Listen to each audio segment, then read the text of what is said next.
இந்த மாதத்தின் முதல் நாளிலே கர்த்தர் நமக்கு ஒரு வார்த்தையை வைத்திருக்கிற அந்த வார்த்தையை தியானித்து நம்ம கடந்து செல்லலாம். எடுத்துக்கொள்ளுங்கள். மத்தேயு எழுதின சுவிசேஷம் 15ஆம் அதிகாரம் 28ஆம் வசனம்.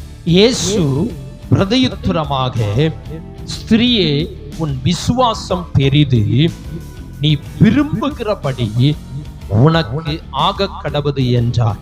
அந்நேரமே அவள் மகள் ஆரோக்கியமானாள் என்று வேதம் சொல்லுகிறது. அல்லேலூயா. நீ விரும்புகிறபடியே உனக்கு ஆக கடவுது என்று வேதம் நமக்கு கற்றுக் கொடுக்கிறது. இந்த தலைப்பின் கீழே நம்ம சில காரியங்களை தியானிக்க போகிறோம். நிறைய காரியங்கள் இருக்கிறது. ஆனா எவ்வளவு தியானிக்க முடியுமோ அவ்வளவு காரியங்களை மாத்திரம் தியானித்து கடந்து செல்வோம்.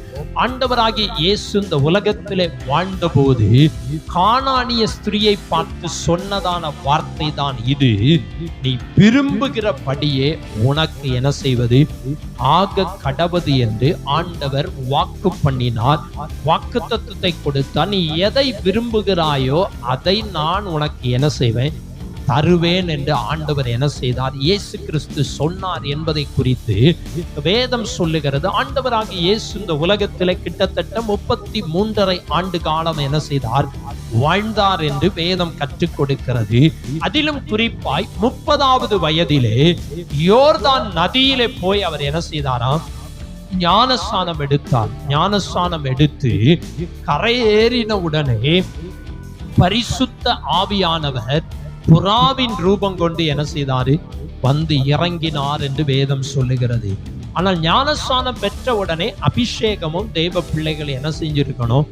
பெற்றிருக்க வேண்டும். ஞானஸ்நானம் பெற்றாயிட்டு நிறைய பேர் பல வருஷம் ஆயிருக்கும், ஞானஸ்நானம் எடுத்து இன்னும் அபிஷேகம் என்ன செய்யாம பெற்றுக்கொள்ளாமல் இருப்பார்கள். ஆனா இயேசு கரையேறின உடனே பரிசுத்த ஆவியானவர் என்ன செய்தாரு? வந்தார். வந்த உடனே ஆவியானவராலே வனாந்தரத்திற்கு கொண்டு போகப்பட்டார். 40 நாட்கள் இரவும் பகலும் அங்க என்ன செய்தார்? உபவாசம் பண்ணினார், ஜெபித்தார் என்றெல்லாம் வேதம் சொல்லுகிறது. அதற்கு பின்பு அவருடைய ஊழியம் என்ன செய்கிறது? ஆரம்பிக்கிறது. அவருடைய ஊழியத்தின் நாட்களிலே அவர் இந்த உலகத்திலே வாழ்ந்தபோது ஆண்டவராகிய இயேசு கிறிஸ்து நன்மை செய்கிறவராகவும் அற்புதங்களை செய்கிறவராகவும் பிசாசின் வல்லமை அகப்பட்ட யாவரையும் குணமாக்குறவராகவும் சுற்றி திரிந்தார். ராஜ்யத்தினுடைய சுவிசேஷத்தை அறிவிக்கிறவராய் அவர் என்ன செய்தாரா? சுற்றி நடந்தார் என்று வேதம் சொல்லுகிறது. எருசலேமிலே, பெத்லகேமிலே ஆண்டவராகிய இயேசு என்ன செய்தாரு? பிறந்தார். பெத்லகேமில் பிறந்தவரே என்று சொல்லி நம்ம என்ன செய்வோம்? பாடல் பாடுவோம். பெத்லகேமிலே அவர் பிறந்த சிறிய ஊரு, ஒதுக்கப்பட்டதான ஒரு இடத்திலே மாட்டு தொழுவத்தின், அதாவது முன்னணையிலே பிறந்தார் என்று வேதம் சொல்லு. மாட்டு தொழுவத்திலே பிறந்தார் என்று வேதம் சொல்லு. வேதத்திலே மாட்டு தொழுவம் என்று குறிப்பிடப்படவில்லை, சத்திரத்தின் முன்னணை என்று குறிப்பிடப்பட்டிருக்கிறது. ஆனால் அவர் அங்கே பிறந்தார் என்பதாக வேதம் நமக்கு கற்றுக் கொடுக்கிறது. பல ஆராய்ச்சியில பல காரியங்கள் இருக்கலாம். நமக்கு கையில் இருக்கிற வேதம் கற்றுக் கொடுக்கிறது. சத்திரத்தின் முன்னணியில என்ன செய்தாரு? பிறந்தார் என்று வேதம் சொல்லுகிறது. அந்த இயேசு கிறிஸ்து வளர்ந்து இந்த பூமியிலே நன்மை செய்தார். அப்படி சுற்றி நடந்து கொண்டு வருகிற போது கானானிய ஸ்திரீ ஒருவள் இயேசுவின் இடத்துல என்ன செய்கிறாள்? வருகிறார். இதை குறித்து தான் நம்ம தொடர்ந்து என்ன செய்ய போகிறோம்? தியானிக்க போகிறோம். விரும்புகிறபடி உனக்கு ஆக கடவுது. அப்போ அவளுடைய வாழ்க்கையிலே அவள் என்ன செய்தாள் என்பதை குறித்தும், இன்னும் வேதத்திலே அநேக மனிதர்கள் என்ன செய்தார்கள் என்பதையும், நாம் என்ன செய்ய வேண்டும், என்ன செய்தால் நம்முடைய விருப்பங்கள் நிறைவேறும் என்பதை குறித்து நம்ம என்ன செய்ய போகிறோம்? தியானிக்க போகிறோம். வேதம் நமக்கு கற்றுக் கொடுக்கிறது. இந்த 15:28 சொல்லுகிறது 3 காரியம் இருக்கிறது. ஒன்று, விசுவாசம் பெரிதாய் இருக்க வேண்டும். விசுவாசம் தேவ பிள்ளைகளுக்கு அவசியமாய் என்ன செய்கிறது? இருக்கிறது. சில நேரத்துல நம்ம விசுவாசிப்போம், சில நேரத்துல நம்ம என்ன செய்ய மாட்டோம்? விசுவாசிக்க மாட்டோம். இது நடந்தாலும் சரி, நடக்காம போனாலும் சரி என்கிற நிலைமைக்கு என்ன செஞ்சிருவோம்? வந்துருவோம். விசுவாசத்திலே குறைவுள்ளவர்களாய் காணப்படுகிறோம். ஆனால் இந்த வேத வசனத்துல ஆண்டவர் சொல்லுகிற காரியம் ஒன்று, விசுவாசம் நமக்கு பெரிதாய் என்ன செய்யணும்? இருக்கணும். விசுவாசம் நமக்கு முக்கியமாய் இருக்கணும். யார் மேல விசுவாசிக்கணும்? எது மேல விசுவாசிக்கணும்னா கர்த்தர் மேல மட்டும் நம்ம என்ன செய்யணும்? விசுவாசிக்க வேண்டும். நிறைய பேர் என்ன பண்றாங்க, பணத்தை விசுவாசிக்கிறாங்க, நிறைய பேர் பெற்றோர்களை விசுவாசிக்கிறாங்க, நிறைய பேர் என்ன செய்யறாங்க, பிள்ளைகளை நம்புறாங்க, விசுவாசிக்கிறாங்க. ஆனால் ஆண்டவராகிய இயேசு சொல்லுகிறார், உன் விசுவாசம் பெரிது. இரண்டாவது சொல்லுகிறது, நீ விரும்புகிறபடி உனக்காக கடவுது. விருப்பம் அங்கு தேவையா இருக்கிறது, விசுவாசம் மாத்திரம் அல்ல, விருப்பம் தேவையா இருக்கிறது. அதுக்கு பிறகுதான் விடுதலை என்ன செய்யும், வரும். விசுவாசம் வேணும், விருப்பம் வேணும், அப்பதான் விடுதலை என்ன செய்யும், கிடைக்கும். ஒருவேளை நமக்கு விருப்பம் இருக்கலாம், ஆனா விசுவாசம் இல்லாமல் என்ன செய்யலாம், காணப்படலாம். இன்றைக்கு நம்முடைய வாழ்க்கையில விரும்புகிற காரியம் நடக்கணும்னா நாம் எதெல்லாம் விரும்புகிறோமோ அது நடக்கணும். எதெல்லாம் விரும்பணும் என்பதை குறித்து நம்ம பார்ப்போம். நாம் விரும்புகிற காரியம் நம்ம வாழ்க்கையில நடக்கணும்னா ஒன்று மிக முக்கியமானது, விசுவாசம் நமக்கு என்ன செய்யணும், அவசியமா இருக்கிறது. விசுவாசம் இல்லைன்னா ஆண்டவரிடத்துல என்ன செய்யணும், எனக்கு விசுவாசத்தை வர்த்திக்க பண்ணுங்கன்னு சொல்லி என்ன செய்யணும், ஜெபம் பண்ணவே. விரும்புகிற காரியம் நிறைய பேருக்கு என்ன செய்ய மாட்டேங்குது, நடக்க மாட்டேங்குது. உங்களுக்கும் சரி, எனக்கும் சரி, நம்ம ஒவ்வொருடைய வாழ்க்கையிலும் சரி, நம்ம நினைச்ச காரியம், விரும்புகிற காரியம் நடக்கல.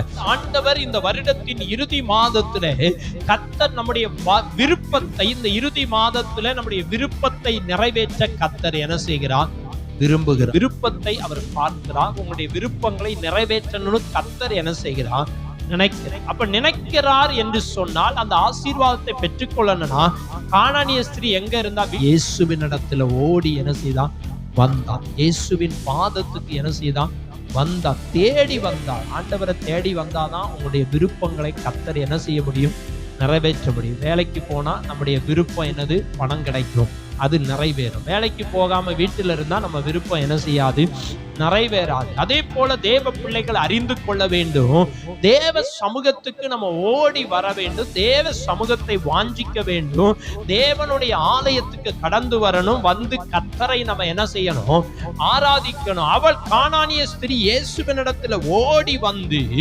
அவள் நீங்க பார்த்தீங்கன்னா 25ஆம் வசனம் சொல்லுகிறது, அவள் வந்து ஆண்டவரே எனக்கு உதவி செய்யும் என்று அவரை பணிந்து கொண்டாள். ஆண்டவர் என்ன செய்தானா, பணிந்து கொண்டார். நிறைய பேர் கிறிஸ்தவர்களா மட்டும் என்ன செய்வாங்க, இருப்பாங்க. அவரை ஆராதிக்கவும் மாட்டாங்க, தேடவும் மாட்டாங்க, அவரை துதிக்கவும் மாட்டாங்க, அவரை பணிந்து கொள்ளவும் மாட்டாங்க, அவரை உயர்த்தவும் மாட்டாங்க. அப்ப எப்படி ஆசீர்வாதத்தை என்ன செய்ய முடியும், பெற்றுக்கொள்ள முடியும்? இவள் வந்து ஆண்டவரிடத்துல ஓடி வந்து எனக்கு உதவி செய்யும் என ஆண்டவரிடத்துல என்ன செய்கிறார், கேட்கிறார். இன்னைக்கு நாமும் நம்முடைய வாழ்க்கையில என்ன செய்யணும், கேட்க வேண்டும். எதுவரைக்கும் கேட்க வேண்டும் என்று சொன்னால், நீங்க அவள் கேட்டால், ஆண்டவரிடத்துல வந்து கேட்கிறாள், அவளுடைய விரும்பின காரியம் வாய்த்தது என்று சொன்னால், அவள் விரும்பின காரியம் அவள் நடந்தது என்று சொன்னால், முதல்ல அவள் என்ன செய்தால், கேட்டாள். எது வரைக்கும் நம்ம ஆண்டவரிடத்துல கேட்கணும்னு சொன்னால், கர்த்தர் கொடுக்கிற வரைக்கும் என்ன செய்யணும், கேட்கணும். ஆண்டவர் என்னைக்கு தாராரோ அன்னைக்கு நன்றி சொல்லிட்டு நம்ம அமைதியா என்ன செஞ்சுக்கணும், இருந்து கொள்ள வேண்டும். ஆண்டவர் தருகிற வரைக்கும் என்ன செய்யணும், கேட்கணும். இவள் கேட்டால், கர்த்தர் கொடுக்கிற வரைக்கும் இவள் என்ன செய்தான், கேட்டாள். இன்னைக்கு தேவ பிள்ளைகள் எது வரைக்கும் கேட்கணும்னா, கர்த்தர் கொடுக்கிற வரைக்கும் என்ன செய்யணும், கேட்கணும். அப்ப எதைதான் நம்ம கேட்கணும்? இவா என்ன கேட்டா அப்படின்னா, விரும்புகிற காரியம் நடக்கணும்னா நம்ம எது வரைக்கும் கேட்கணும், முதல்ல கர்த்தர் கொடுக்கிற வரைக்கும் என்ன செய்யணும், கேட்கணும். ரெண்டாவது, எதை கேட்க வேண்டும்?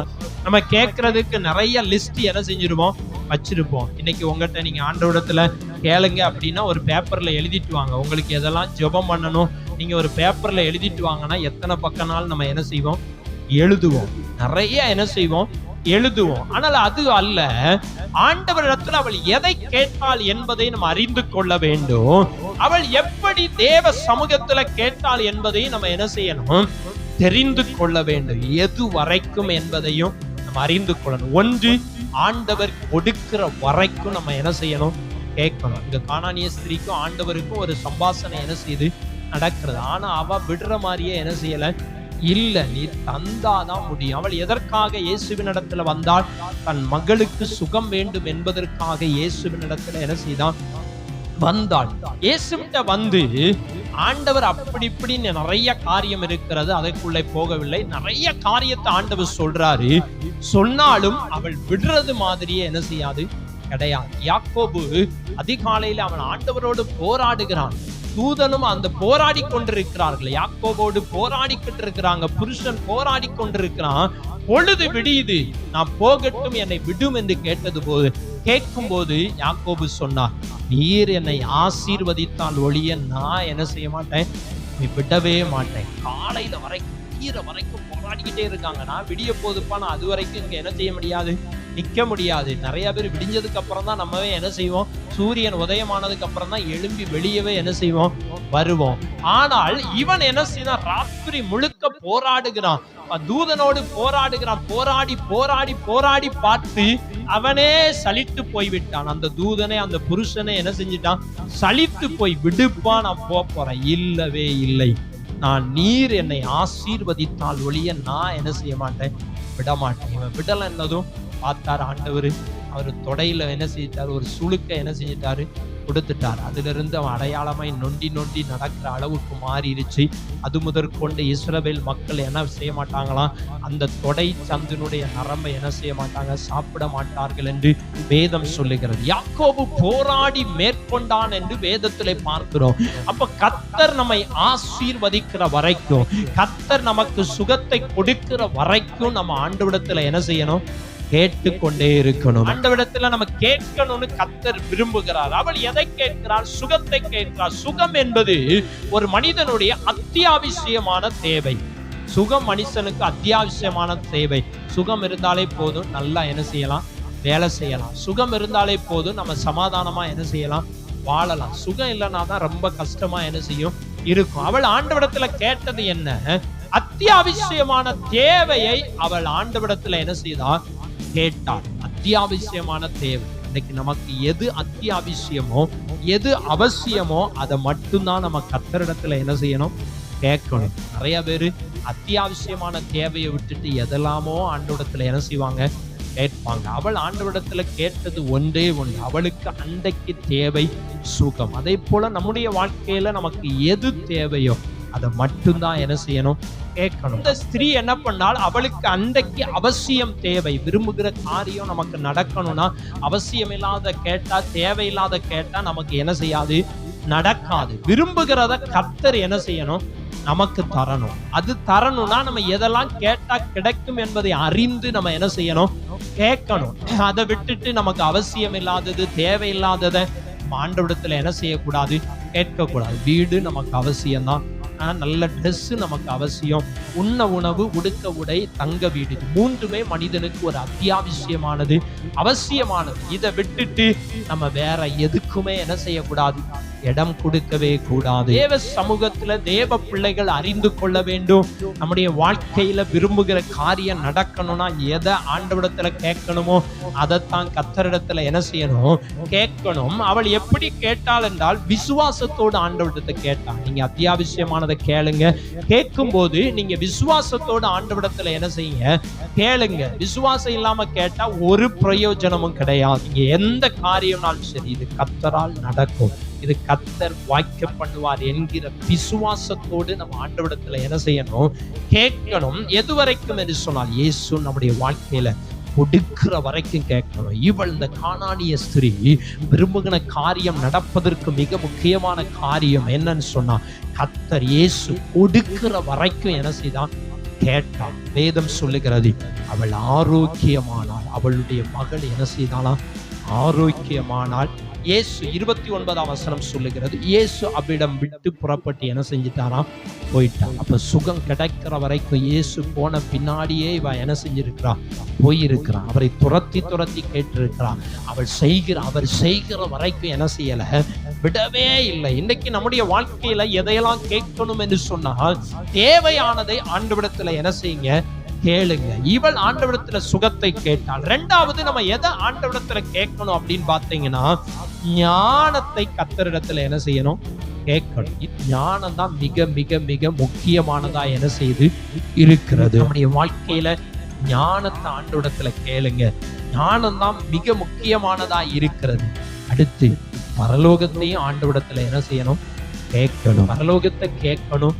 கேட்டு பரலோக ராஜ்யத்துக்கு பிரவேசிப்பதற்கு அதன்படி நம்ம என்ன செய்யணும், வாழணும். இந்த விருப்பம் நம்மகிட்ட இருந்தால் நம்ம விரும்புகிற காரியங்களை கர்த்தர் என்ன செய்வான், வாய்க்க பண்ணுவார். இன்னைக்கு எதெல்லாமோ கேட்டுட்டு கேட்க வேண்டியதை கேட்காம நம்ம என்ன செஞ்சிருந்தோம், விட்டுருதோம். இன்னைக்கு ஞானத்தை எத்தனை பேர் ஆண்டவரத்துல கேட்கிறோம் யோசிச்சிருக்கீங்களா? அநேகர் குடும்பத்துல இருக்கிறவங்க நீங்க ஆண்டவரத்துல ஞானத்தை கேட்டிருக்கிறீங்களா? ஆண்டவரே எனக்கு ஞானம் தாங்கப்பா. வேதத்துல அதற்கு ஆதாரம் இருக்கிறது. 1 ராஜாக்கள் 3ஆம் அதிகாரம் 3ஆம் வசனத்திலிருந்து 14ஆம் வசனம் வரை சாலமோன் ராஜா ஆண்டவரத்துல என்னதை கேட்டாரு? ஞானத்தை கேட்டார். எப்படிப்பட்டதை கேட்டார்? ஞானம் உள்ள இருதயத்தை ஆண்டவரத்துல என்ன செய்தாரு? கேட்டார். முதல்ல நம்ம பார்த்தோம், கானானிய ஸ்திரீ எதை கேட்டால்? சுகத்தை கேட்டால். அது அத்தியாவசியமான தேவை. சுகம் எல்லா மனிதருக்கும் தேவை. அந்த சுகத்தை நம்ம ஆண்டவரத்துல என்ன செய்யணும்? கேட்கணும். இரண்டாவதாக நம்ம எதெல்லாம் ஆண்டவரத்துல கேட்கணும் அப்படின்னு பார்த்தீங்கன்னா, ஞானமுள்ள இருதயத்தை ஆண்டவரத்துல என்ன செய்யணும்? கேட்கவே. ஆண்டவரத்துல கேட்கக்கூடியது ஞானமுள்ள இருதயம். இன்னைக்கு ஞானம் இல்லாம நிறைய காரியத்தை என்ன செஞ்சுக்கிட்டு இருக்கோம்? செய்து கொண்டே இருக்கிறோம். உங்களுக்கே தெரியும். இதை செஞ்சதுக்கு பிறகு யோசிப்போம், ஐயையோ நம்ம ஞானம் இல்லாம என்ன செஞ்சிட்டோமே, இல்லைன்னா ஞானம் இல்லாம இந்த காரியத்துல நம்ம ஈடுபட்டுட்டோமே அப்படின்னு யோசிக்கலாம். ஆனா அதுக்கு பிறகு யோசித்து ஒரு பயனுமே என்ன செய்யாது, கிடையாது. முதல்ல ஆண்டவரத்துல கேட்கணும், ஆண்டவரே எனக்கு ஞானம் உள்ள இருதயத்தை என்ன செய்யுங்க தாங்க. இந்த விருப்பங்களை தான் கர்த்தர் என்ன செய்வாரு? நிறைவேற்றுவார். ஏன்னா நீங்க இந்த சாலமோன் என்ன பண்ணார் என்று சொன்னால், அவர் ஆண்டவரத்துல கேட்டது என்ன பார்த்தீங்கன்னா, அவர் கேட்காதது நீடித்த நாட்கள் வேணும்னு அவர் ஆண்டவரத்துல கேட்கல. அடுத்து ஐஸ்வர்யம், பணக்காரனாய் மாறணும்னு சொல்லி ஆண்டவரத்துல என்ன செய்யல, கேட்கல. மூன்றாவது சத்துருக்களின் பிராணனையும் அவர் என்ன செய்யல, கேட்கல. எதிரியினுடைய வாழ்க்கையை என் கையில தாரும்னு அவர் என்ன செய்யல, கேட்கல. ஆனா அந்த மூன்றையும் கேட்காம ஒன்றை மட்டும்தான் அவர் ஆண்டவரத்துல என்ன செய்தாரு, கேட்டார். அது என்னன்னா, ஞானமுள்ள இருதயம். விரும்பின காரியத்தை நீங்கள் விரும்புகிறதின் படி உங்களுக்கு ஆக வேண்டும் என்று சொன்னார், தேவ சித்தத்தின்படி ஆண்டவரத்துல நீங்க என்ன செய்யணும், கேட்கணும். நீங்க நினைச்சதெல்லாம் கேட்ட உடனே ஆண்டவர் செய்வாருன்னு ஒரு நாள் என்ன செஞ்சிட வேண்டாம், நினைத்து விட வேண்டாம். வேதம் சொல்லுகிறது, சாலமோன் ராஜா ஐஸ்வர்யத்தை என்ன செய்தாராம், கேட்கல. ஆண்டவரத்துல ஐஸ்வர்யத்தை கேட்கல. அடுத்து சத்துருக்களினுடைய பிராணனையே என்ன செய்யலையாம், கேட்கலாம். நிறைய பேர் எதிரியை அழிச்சிரும், ஆண்டவரே அவரை கொன்றும், எதிர் வீட்டுக்காரனை அழிச்சிரும், பக்கத்து வீட்டுக்காரனை அழிச்சிரும், மேல் வீட்டுக்காரனை அழிச்சிரும், அங்க உள்ளவனை இங்க உள்ளவனெல்லாம் கொன்றும் நம்ம ஒரு நாள் ஆண்டவரத்துல கேட்க கூடாது. எதிரியை சத்துருக்களுக்காக நீங்க என்ன செய்யுங்க, ஜெபம் பண்ணுங்கள். உங்களை நிந்திக்கிறவர்களுக்காகவும் துன்பப்படுத்துகிறவர்களுக்காகவும் நீங்க என்ன செய்யுங்க, ஜெபம் பண்ணு. ஆண்டவரே அவங்க இல்லாம போயிடணும், அவங்க அழிஞ்சு போயிடணும்னு கேட்கலாம். ஆனா அது நடக்கவே என்ன செய்யாது, நடக்காது. ஏன்னா அந்த சாலமோன் ராஜா என்ன சொன்னாருன்னு சொன்னா, எதிரிகளின் சத்துருவின் பிராணன்னா அவனுடைய வாழ்க்கை, லைஃப், எதிரிகள், எதிரிகளுடைய வாழ்க்கையை இவர் ஆண்டவரத்துல கேட்கல. அதுக்கு பதிலாய் அவர் கேட்டது என்னன்னா, ஞானமுள்ள இருதயம். உடனே ஆண்டவர் என்ன செய்தாரு, அவருக்கு ஞானத்தை கொடுத்தார். அந்த ஞானம் உடனே என்ன செஞ்சது, செயல்பாட்டுக்கு வந்தது. அதுதான் மிக முக்கியமான காரியம். அவள் விரும்பினால், கானானிய ஸ்திரீ விரும்பின உடனே ஆண்டவரை தொடர்ந்து போனால், விரும்பினால் உடனே அற்புத சுகம் என்ன செய்தது, கிடைத்தது. அந்த கானானிய ஸ்திரீ விரும்பினதை கர்த்தர் கொடுத்து அவருடைய மகளுக்கு அற்புதம் செய்தார். அதே போல சாலமோன் என்ன பண்றான், ஆண்டவரத்துல கேட்டது என்னன்னா, ஞானத்தை என்ன செய்தான், கேட்டான். உடனே கர்த்தர் கொடுத்தார். கொடுத்து ஐஸ்வர்யத்தை கொடுக்கனாலும் கூட கொஞ்சம் நாள் என்ன செஞ்சிருக்கும், ஆகியிருக்கும். இல்லைன்னா எதிரியை அழிக்கனாலும் கொஞ்சம் நாட்கள் கூட என்ன செஞ்சிருக்கும், ஆகியிருக்கும். நீடித்த நாள் வேணும்னாலும் இன்னும் கொஞ்சம் நாள் என்ன செஞ்சிருக்கும், மாறி இருக்கும். ஆனா ஞானத்தை கேட்டார். கேட்ட உடனே கர்த்தர் கொடுத்தார். 16ஆம் வசனத்திலிருந்து 27ஆம் வசனம் வரைக்கும் பார்த்தீங்கன்னு சொன்னா, உடனே அந்த ஞானம் என்ன செய்தது, கிரியை செய்தது. அவர் ஆண்டவரிடத்துல ஞானத்தை கேட்டார். அந்த ஞானம் உடனே செயல்பட ஆரம்பிச்சது. எப்படி செயல்பட ஆரம்பிச்சதுன்னு சொன்னால், 2 ஸ்திரீகள் குழந்தை பெற்று என்ன செய்திருக்கிறாங்க, படுத்திருக்கிறாங்க. 2 ஸ்திரீகள், 2 பெண்கள் என்ன பண்ணி இருக்கிறாங்க, குழந்தை பெற்று படுத்திருக்கிறாங்க. பக்கத்துலதான் குழந்தைய போட்டு என்ன செய்வாங்க, தூங்குவாங்க. பிறந்த குழந்தை யாரும் தனியா அதிகபட்சம் என்ன செய்ய மாட்டாங்க, போட மாட்டாங்க. ஹாஸ்பிட்டல்னா போட்டிருக்கலாம். ஆனா இவங்க பக்கத்துல போட்டு தூங்குறாங்க. தூக்கத்துல உருண்டு பிறண்டு படுத்ததுல ஒருத்தி என்ன பண்ணிட்டா, அவள் பிள்ளை என்ன செய்துட்டா, கொண்டு விட்டா. தூக்கத்துல மேல பிள்ளை விழுந்ததுன்னா என்னத்துக்கு ஆகும், நசுங்கிருச்சு. செத்து போய்விருச்சு. செத்து போன உடனே பக்கத்துல இருக்கிறவ பார்த்தா, அப்போ நம்ம பிள்ளை செத்துருச்சு, அவ பிள்ளை சாகாம இருக்கு, அவளை தூக்கி தாம் பக்கத்துல போட்டு, தாம் பிள்ளைய தூக்கி செத்த பிள்ளைய அவள் பக்கத்துல என்ன செஞ்சுட்டான், போட்டுட்டான். இந்த பிரச்சனை சாலமோனுக்கு என்ன செய்கிறது, வருகிறது. ஏன் இதை சொல்றேன்னா, ஆண்டவரிடத்துல ஞானமுள்ள இருதயத்தை இந்த சாலமோன் கேட்டார். அந்த ஞானம் உடனே என்ன செய்து கிரியை செய்கிறது. இந்த ரெண்டுமே சாலமோன் இடத்துல வருகிறது. அது பெரிய சம்பவம். நீங்க பைபிள்ல போய் நீங்க வாசித்து பார்த்தீங்கன்னா தெரியும். இது அநேக புஸ்தகங்கள்ல கூட இது என்ன செஞ்சிருக்கிறது, வந்திருக்கிறது. சாலமோனின் ஞானம் அவ்வளவு இருந்தது. ஏன்னா இது கர்த்தர் கொடுத்தார். அந்த ஞானத்தினால்தான் இவ்வளவு பெரிய ராஜாவாய் அவர் வாழ்ந்தார்.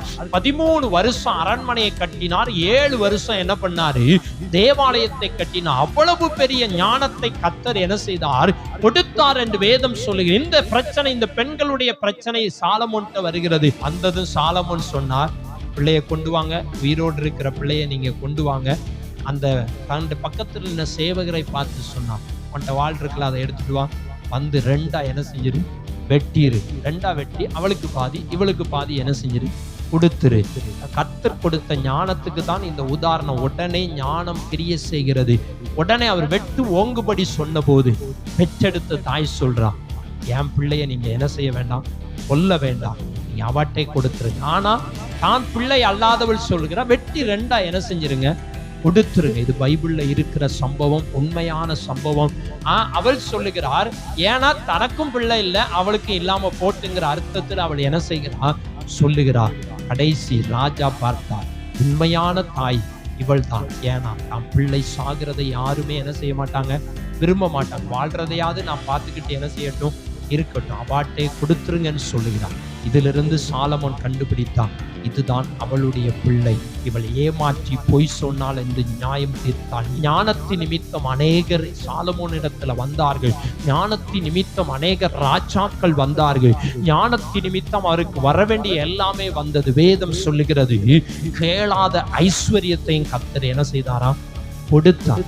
ஐஸ்வர்யத்தை என்ன செய்யல, கேட்கல. கேட்காததையும் கர்த்தர் என்ன செய்தார், கொடுத்தார். கர்த்தர் நமக்கு தரணும். எதை கேட்கணும், ஞானத்தை கேட்கணும். அதனாலதான் மத்தேயு எழுதின சுவிசேஷம் சொல்லுது, முதலாவது நீங்க தேவனுடைய ராஜ்யத்தையும் அவருடைய நீதியை என்ன செய்யுங்க, தேடுங்க. முதல்ல நீங்க செய்ய வேண்டியதை செய்யுங்க. எதை செய்யுங்க, தேவனுடைய ராஜ்யத்தையும் அவருடைய நீதியை என்ன செய்யுங்க, தேடுங்க. அப்பொழுது இவைகள் எல்லாம் உங்களுக்கு என்ன செய்யுமா, கூட கொடுக்கப்படும். முதல்ல நம்ம செய்ய வேண்டியது எதுன்னு சொன்னா, தேவனுடைய ராஜ்யத்தை தேடணும். இந்த சாலமோன் நினைச்ச ஆண்டவரிடத்துல கேட்டிருக்கலாம், ஆண்டவரே எனக்கு 1000 கிலோ பொன் தாங்க, ஒரு 2000 கிலோ வெள்ளி தாங்க, ஒரு 10,000 கிலோ வெண்கலம் தாங்க. அப்போ அதுதான் மிக மிக முக்கியமானதா என்ன செஞ்சது இருந்தது. எனக்கு இந்த ஊரையே எனக்கு பட்டா போட்டு தாங்கன்னு கேட்டிருந்தாலும் ஆண்டவர் அன்னைக்கு என்ன செஞ்சிருப்பாரு, கொடுத்திருப்பாரு.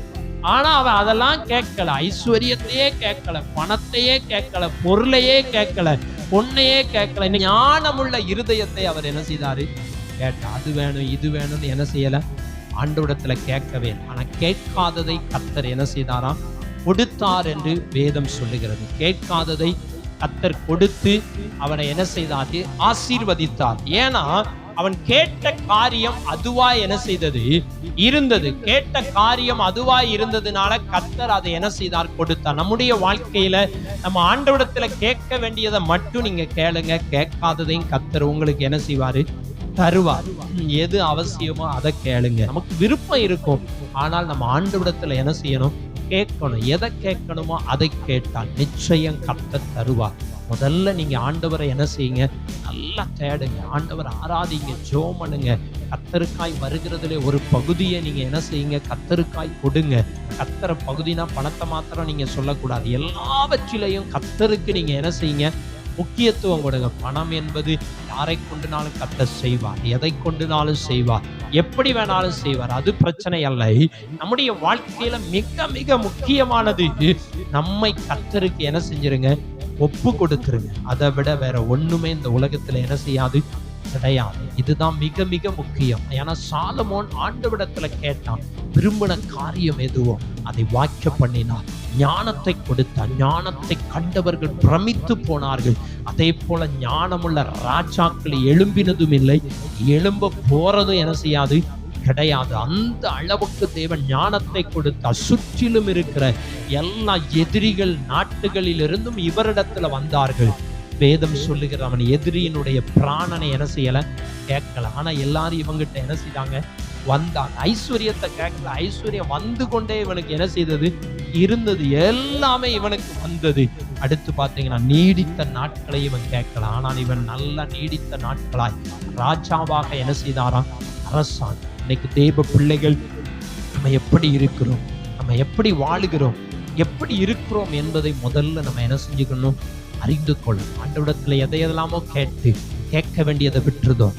கேட்க வேண்டியதை விட்டுட்டு கேட்க கூடாததை நம்ம வாழ்க்கையில என்ன செஞ்சுக்கிட்டோம், கேட்டிருக்கிறோம். கேட்டதையும் கூட கர்த்தர் நமக்கு தந்திருப்பார். அதுவே நமக்கு பெரிய பிரச்சனையா கூட என்ன செஞ்சிருக்கும், மாறி இருக்கும். கேட்காததையும் கர்த்தர் தந்திருக்கலாம். தந்தாலும் அது நமக்கு பிரச்சனை. கர்த்தரிடத்துல நாம் கேட்டதை, நாம் விரும்பினதை கர்த்தர் தரும்போது, அவர் சித்தத்தின்படி தரும்போதுதான் நமக்கு எந்த பிரச்சனையுமே என்ன செய்யாது, கிடையாது. இந்த மாதத்துல ஆண்டவர் சொல்லுகிற காரியம் என்னவென்னு சொன்னா, வாழ்க்கையில எதை கேட்கணுமோ அதை கேளுங்க. நீங்க விரும்புகிறதை கர்த்தர் உங்களுக்கு தருவார். விரும்புகிற எல்லாத்தையும் தருவாரான்னு கேட்டா எல்லாத்தையுமே என்ன செய்ய மாட்டாரு, தரமாட்டார். சின்ன பையன் எனக்கு பைக் வேணும், நான் பெரிய கார்ல போகணும்னா கர்த்தர் என்ன செய்ய மாட்டாரு, கொடுக்க மாட்டார். ஃப்ளைட்ல போகணும்னா கொடுக்க மாட்டார். எது தேவையோ அதைத்தான் என்ன செய்வாரு, தருவார். எனக்கு எது தேவையோ அதை கர்த்தர் என்ன செய்வார், தருவார். எல்லாருடைய வாழ்க்கையிலையும் அடிப்படை தேவை எதையோ அதை ஆண்டவரிடத்துல கேளுங்க. அதை கர்த்தர் உங்களுக்கு நிச்சயமாக என்ன செய்வாரு, தந்து உங்களை என்ன செய்வார், ஆசீர்வதிப்பார். இன்றைக்கு கர்த்தர் நமக்கு சொல்லுகிறதான வாக்குத்தத்தமான வார்த்தை என்னன்னா, விரும்புகிறதை கர்த்தர் உங்களுக்கு தருவார். நீ விரும்புகிறதை கர்த்தர் வாய்க்க பண்ணுவார். ஆனால் நீங்க எப்படி கேட்கணும், எதை கேட்கணும் என்பதை குறித்து தான் நாம் அறிந்து கொள்ளணும். அடிப்படையான தேவையானதை நீங்க ஆண்டவரிடத்துல என்ன செய்யுங்க, கேளுங்க. அதை விட்டுட்டு வேற எதையும் கேட்காதீங்க. பரலோகத்தை முக்கியமா ஆண்டவரிடத்துல என்ன செய்யுங்க, கேளுங்க. இந்த உலகத்துக்குரிய எல்லாமே இருந்துட்டு பரலோகத்தை விட்டுட்டா ஒரு பிரயோஜனம் இல்லை. சாலமோனுக்கு எல்லாம் இருந்தது. கடைசியில வேதம் சொல்லுகிறது, அவனை அநேக ஸ்திரீகள் என்ன பண்ணாங்களாம், வழிவிலக பண்ணிட்டாங்களாம். அவன் வாழ்க்கையை திருப்பிட்டாங்க, பாவத்துக்கு நேராய் திருப்பிட்டாங்க, உலகத்துக்கு நேராய் திருப்பிட்டாங்க. ஆண்டவர் தரிசனமாகி சொல்லுகிறார், எல்லா ஆசீர்வாதமும் வந்தது. முதல்ல நல்ல மனிதனாய் ஞானமுள்ளவராய் வாழ்ந்தார். ஆனா ஞானத்தினாலே வந்த ஐஸ்வர்யத்தின் நிமித்தம் அவருடைய வாழ்க்கை அநேக ஸ்திரீகள் என்ன செய்தாங்களாம், வழிதப்ப பண்ணினார்கள் என்று வேதம் அடுத்து சொல்லுகிறது. நம்முடைய வாழ்க்கையில கர்த்தர் தருகிற ஆசீர்வாதத்தை நம்ம காத்து கொள்ளணும்.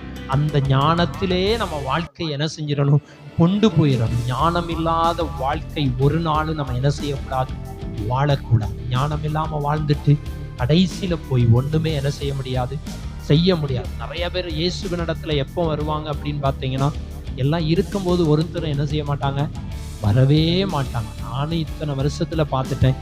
எல்லாம் இருக்கும்போது ஒருத்தரும் வரமாட்டாங்க. எல்லாம் ஒண்ணுமே இல்லையே அப்படிங்கிற போது தான் வருவாங்க. அப்போ நம்மளும் என்ன செய்ய, ஆண்டவரும் என்ன செய்ய, இருக்கும்போது வந்தா இன்னும் ஆண்டவர் உங்களை என்ன செஞ்சிருப்பாரு, பிரச்சனைகளை மாற்றி பெருக பண்ணி சமாதானமாய் வைத்திருப்பார். ஒன்றும் இழந்து போனதுக்கு அப்புறம் வந்தாலும் ஆண்டவர் என்ன செய்ய மாட்டாரு, கைவிட மாட்டார். திரும்பியும் நம்ம ஞானம் இல்லாம வாழ்ந்தா ஒண்ணுமே என்ன செய்ய முடியாது, செய்ய முடியும். ஞானத்தோட என்ன செய்யணும், வாழணும். ஞானமுள்ள இருதயத்தை ஆண்டவரிடத்துல ஒவ்வொரு நாளும் என்ன செய்யுங்க, கேளுங்க. அப்பந்தான் நம்ம விரும்புகிற காரியங்கள் என்ன செய்யும், வாய்க்கும். ஞானம் இல்லாம வாழ்ந்தா, ஞானம் இல்லாத இருதயம் நமக்கு இருந்ததுன்னு சொன்னோம், ஒண்ணுமே செய்ய முடியாது. மிக குறிப்பாய் வருகிற வருமானத்துல ஞானமா என்ன செய்யுங்க, வாழுங்க. வருகிற வருமானத்துல ஞானத்தோடு வாழுங்க. இன்றைக்கு அநேகருக்கு ஞானம் இல்லாமல் வாழ்ந்து தங்களை அநேக வேதனைகளால் உருவ குத்தி கொண்டிருக்கிறாங்க.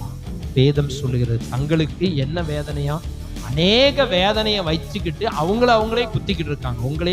நீங்களே ஒரு கம்பி எடுத்து குத்துனா எப்படி இருக்கும்? அதே போல இன்றைக்கு ஞானம் இல்லாமல் வாழ்ந்து தங்களை தாங்களே உருவ குத்தி கொண்டு வேதனையோடு வாழ்ந்து கொண்டிருக்கிற மனிதர்கள் ஏராளம். காரணம், ஞானம் இல்லாத வாழ்க்கை. ஞானத்தோடு வாழ்ந்தவங்க முன்னேறிடுவாங்க. ஞானத்தோடு வாழ்ந்தவங்க முன்னேறிக்கொண்டே இருப்பாங்க. ஆனா முன்னேறின பிறகு இயேசுவை என்ன செஞ்சிடக்கூடாது, விட்டுறக்கூடாது. ஏன்னா சாலமோனுடைய வாழ்க்கையில கேளாத ஐஸ்வர்யத்தை ஆண்டவர் கொடுத்தார். எதிரிகள் எல்லாம் அவன் பக்கம் வந்தார்கள். ஆனா அவனுடைய வாழ்க்கையை அவன் என்ன செய்துட்டான், விட்டுட்டான். கடைசி வரைக்கும் கர்த்தருக்காய் வாழுவதற்கு தன்னை அர்ப்பணிக்க முடியாதபடி அநேக ஸ்திரீகள் அவனுடைய இருதயத்தை, எந்த ஞானமுள்ள இருதயத்தை கேட்டானோ அதே இருதயத்தை அநேகர் வழிதப்ப பண்ணிட்டாங்க. இன்னைக்கும் அநேகர் வழிதப்ப பண்ணுவதற்கு காத்து கொண்டிருக்கிறார்கள். அநேகர் என்று சொல்வதை விட எதிராளியாகிய பிசாசானவன் எவனை விழுங்கலாம் என்று அவன் வகை தேடி என்ன செய்கிறான்? சுற்றித் திரிகிறான். தேவ பிள்ளைகள் கவனமாய் என்ன செய்யணும்? வாழணும் என்று கர்த்தர் விரும்புகிறார். நம்முடைய வாழ்க்கை எப்படி இருக்கிறது? 11 மாசம் நம்முடைய வாழ்க்கை கடந்து போய்விட்டது. இனி உள்ள நாட்களிலே தீர்மானம் எடுங்கள். ஆண்டவரே, நான் இப்படிதான் வாழணும், இப்படிதான் ஜீவிக்கணும், இந்த ஒரே ஒரு வாழ்க்கை இது உமக்காக வாழணும், எனக்கு ஞானமுள்ள இருதயத்தை தாங்க, எனக்கு இதெல்லாம் அத்தியாவசியமான தேவை, இதை தாங்க அப்படின்னு நம்ம ஆண்டவரிடத்தில் கேட்டால் இந்த மாதத்திலே கூட கர்த்தர் நமக்கு செய்ய முடியும். ஏன்னா வேதம் சொல்லுகிறது, அந்த ஸ்திரீ விசுவாசத்தோடு ஆண்டவரிடத்தில் கேட்டால், விருப்பத்தோடு கேட்டால், உடனே ஆண்டவராகிய இயேசு எவ்வளவோ மழுப்பி பார்த்தாரு, எவ்வளவோ தவிர்த்து பார்த்தாரு. ஆனாலும் அவள் பாதத்திலே பணிந்து அவரிடத்துல கேட்டபோது கர்த்தர் அவளுடைய வாழ்க்கையில அற்புதம் செய்தார். உங்களுடைய வாழ்க்கையிலே ஆண்டவர் அற்புதம் செய்யணுமா? கேளுங்க. எது வரைக்கும் கேட்கணும்? 1 மாசம் கேட்டுட்டேன் பாஸ்டர், 2 மாசம் கேட்டுட்டேன், 2 வருஷம் கேட்டுட்டேன், இல்லை, கிடைக்கிற வரைக்கும் நீங்க ஆண்டவரிடத்துல என்ன செய்யுங்க? கேளுங்க. கர்த்தரால் அற்புதம் என்ன செய்ய முடியும்? செய்ய முடியும். 20 வருஷம் பிசாசின் போராட்டத்துல இருந்தாலும் கர்த்தர் விடுவிக்க முடியும். எந்த காரியம்னாலும் நம்ம விசுவாசம் தான், உறுதி தான். அவரை விடாம கேட்டுக்கிட்டே என்ன செய்யணும்?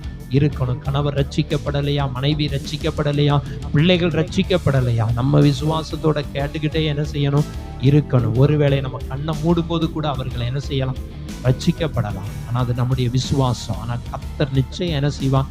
செய்வார். நம்ம எதை விரும்பி கேட்கிறோமோ, எது தேவ சித்தத்தின்படி கேட்கிறோமோ அதை கர்த்தர் உங்களுக்கு தந்து உங்களை என்ன செய்வார்?